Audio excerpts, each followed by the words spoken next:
Veja só como essas semanas foram emocionantes na política.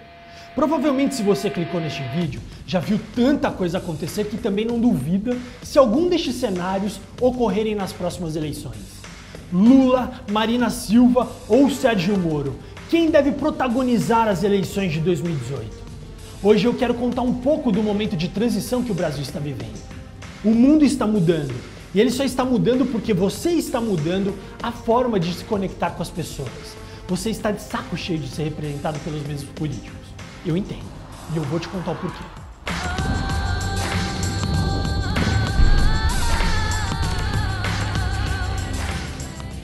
Para chegar no cenário atual, é preciso lembrar que você não se comporta como seus avós. E a tecnologia está mudando a forma que você se relaciona com a política. Antes, a política era feita de forma analógica. Conversávamos somente com um pequeno grupo restrito de pessoas, nossos familiares, amigos mais próximos. A política acontecia nas praças públicas e locais em que as pessoas poderiam se socializar e reclamar sobre as coisas públicas da vida. Seu mundo era restrito. A informação que chegava para as pessoas era completamente analógica. Você assinava um jornal com todas as supostas verdades da vida e a sua televisão só tinha 5 canais. A informação chegava até você de forma unilateral, sem que você pudesse se expressar e interagir. Certo, adivinha, naquela época você era um cara completamente manipulável. Não que isso tenha mudado muito, mas vamos lá. Hoje a maneira com que você se relaciona com a tecnologia expressa suas vontades. O seu modo de vida possibilita que com 2 cliques você escolha o que você quer assistir, escutar, ler. Isto tudo mudou a forma de pensar e está te tornando um cara mais ansioso, imediatista e por vezes mais simplista. A política tem um tempo para ser escrita e você está tentando acelerá-la, pois você se cansou deste formato analógico. Você quer uma política 2.0, eleger e jogar fora com mais 2 cliques e um enter. Transformar a política analógica em uma política digital não é tão simples de se fazer sem que você jogue vários princípios democráticos fora. O caminho será longo até haver a transformação completa e de forma saudável. Mas antes é preciso entender por que essa ira está consumindo a população. Em 2011, eclodiu no hemisfério oriental a Primavera Árabe. Com a abertura das comunicações, das redes sociais, jovens utilizaram da tecnologia para se juntar e fazer a revolução. A onda de protestos e revoltas provocou a queda de 4 governantes na região e trouxe o sopro de democracia para a Tunísia, por exemplo. Já no Egito, os militares tomaram o poder. Ainda em 2011, inspirado pela Primavera Árabe, jovens no mundo inteiro saíram às ruas, ocuparam, enfrentaram a polícia em uma tentativa de criticar o sistema financeiro, reclamaram por uma democracia mais eficiente e menos excludente.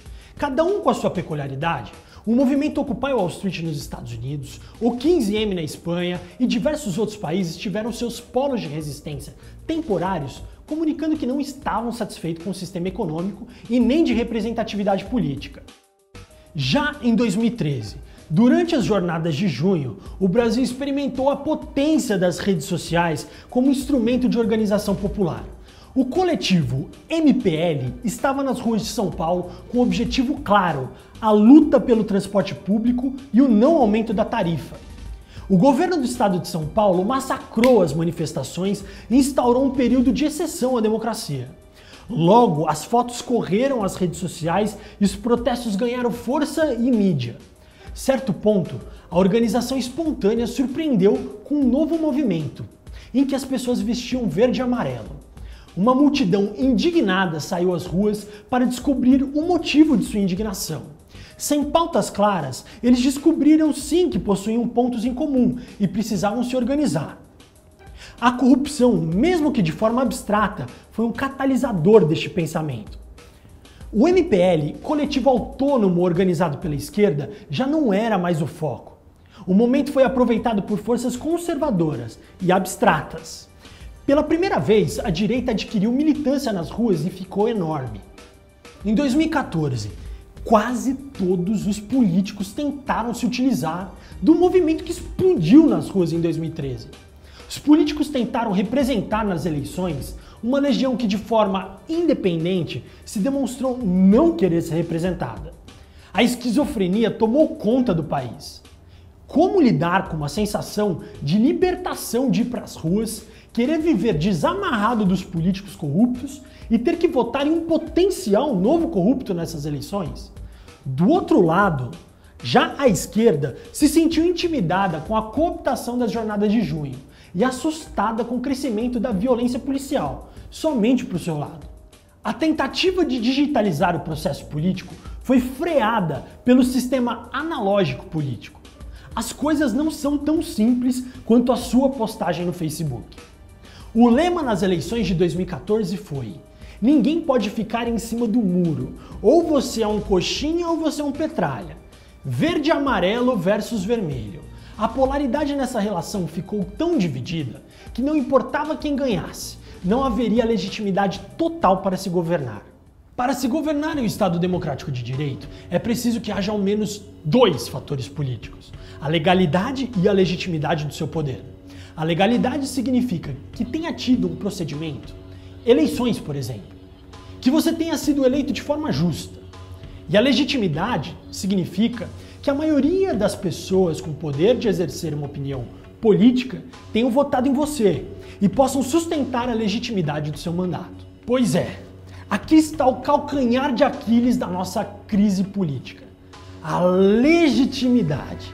Muita gente se preocupa somente com a porcentagem que cada político ganhou sobre o outro, ou seja, 51,64% para Dilma e 48,36% para Aécio. Grande erro. Não se esqueça nunca das abstenções, votos nulos e brancos. Não é porque eles não votaram no seu candidato que eles não fazem parte do jogo político. Não existe lacuna de poder. Somados os votos neutros, ou seja, as abstenções, nulos e brancos, sem contar os votos inválidos, estes totalizam 26% do eleitorado, quando disputado com Dilma e Aécio. Imagina assim, é como se houvesse um terceiro candidato, com 1/4 dos votos. Isso significa que a legitimidade do governo da presidenta Dilma ficou abaixo dos 50%, com apenas 38% do total de eleitores.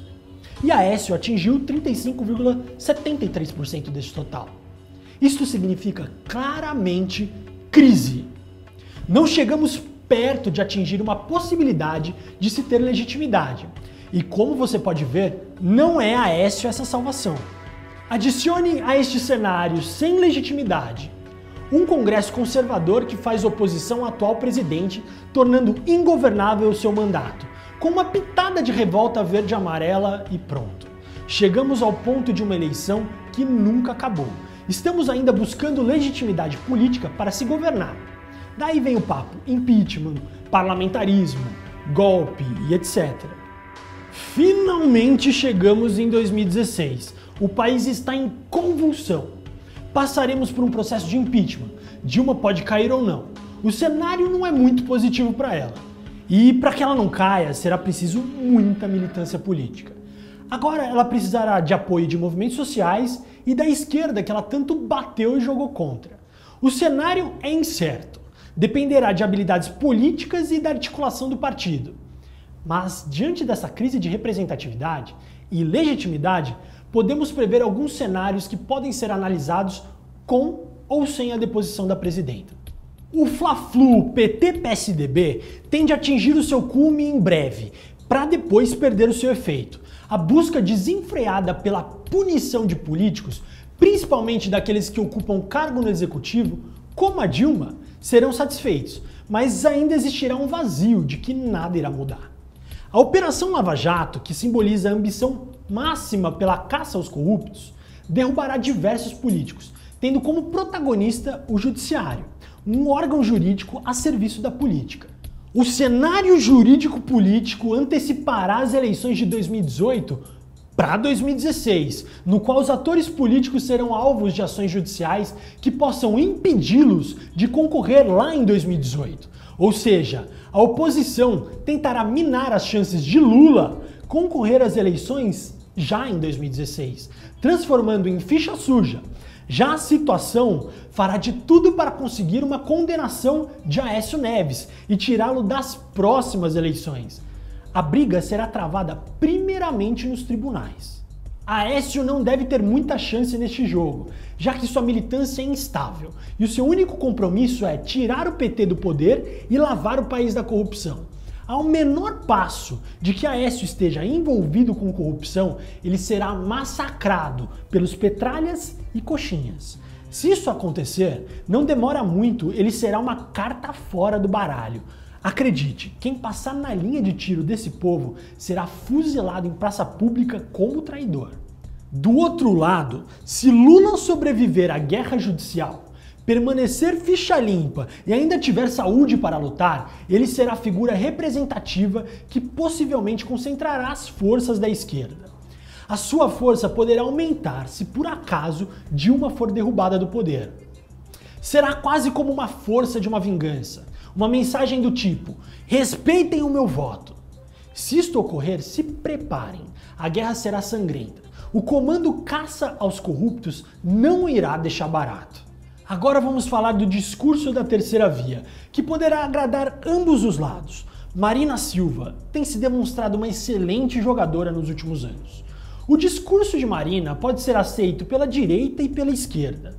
Com uma posição central, ela precisaria apenas adaptar levemente o seu discurso. Tudo isso para ter maior penetração. Longe de tentar polarizar, a Marina procura os insatisfeitos.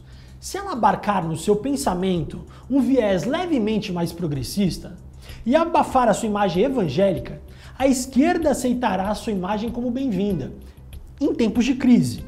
Já a direita estará desiludida com a limpeza infinita de políticos corruptos e verá na Marina como uma alternativa sem passado sujo, com possibilidades reais de se ganhar uma eleição. Cansados de perder ano após ano, poderão votar em peso para que Marina ganhe. Neste momento, como jogadora, Marina Silva se mantém acertadamente quieta, sem se expor. Já dizia um provérbio árabe, o silêncio pode ser o mais eloquente dos discursos. Agora o cenário pode ficar mais interessante com a chegada de um novo elemento político. Todas as movimentações do juiz Sérgio Moro denotam a sua habilidade como jogador político. Sua clara interferência mostra que ele tem um lado nessa história, o lado contra a corrupção, a todo custo. Utilizando-se de subterfúgios legais, Sérgio Moro tem conduzido todas as suas investigações sabendo onde quer chegar. Ele é juiz, é promotor e age politicamente como um bom político. Recentemente, as suas ações foram questionadas pela suposta ilegalidade de vazamentos, colocando em risco a sua carreira no judiciário, mas mesmo assim podendo despontá-lo como herói na política. Aparentemente para ele, os fins justificam os meios, seja como juiz ou como agente do caos. Com discursos de efeito, superexposição dos investigados na imprensa, ele é o novo Batman do judiciário. Um cara jovem, símbolo da moralidade e herói da mídia, tem conquistado cada vez mais o povo brasileiro. Imagina quando ele puder fazer discursos abertamente, se dizendo o homem que derrubou os maiores políticos do país. Este é um cara que poderá unir a nação como um novo salvador. Pois acredite, se tem algo que une a esquerda e a direita, é essa sede por punição. E quem viver verá. Essa história já foi vista na Itália, em 1992, quando Antonio Di Pietro, juiz em uma província italiana, desencadeou a Operação Mãos Limpas. Eram aproximadamente 35 partidos naquela época. Todos ruíram. Ficaram somente 4. Tudo isso por causa das ações judiciais contra a corrupção. Adivinha o que aconteceu? Caos na política, o judiciário protagonizou uma completa varredura no sistema. O juiz do caso das Mãos Limpas, que supostamente varreu o país da corrupção, entrou para a política e foi condenado 10 anos depois por corrupção. Neste meio tempo, forças conservadoras tomaram poder. Silvio Berlusconi, um bilionário neoliberal, dono de canais de TVs e jornais, virou o primeiro-ministro italiano. Com o discurso de que rico não precisa roubar e levantando a pauta anticorrupção, se elegeu como salvador da pátria, o incorruptível. Adivinha? Anos depois, também foi condenado por corrupção.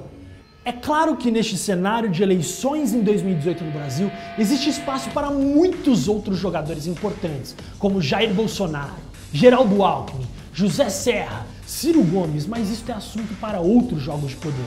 Neste episódio, nós analisamos principalmente a crise de representatividade que é típica dos nossos tempos e alguns possíveis cenários na atual conjuntura política.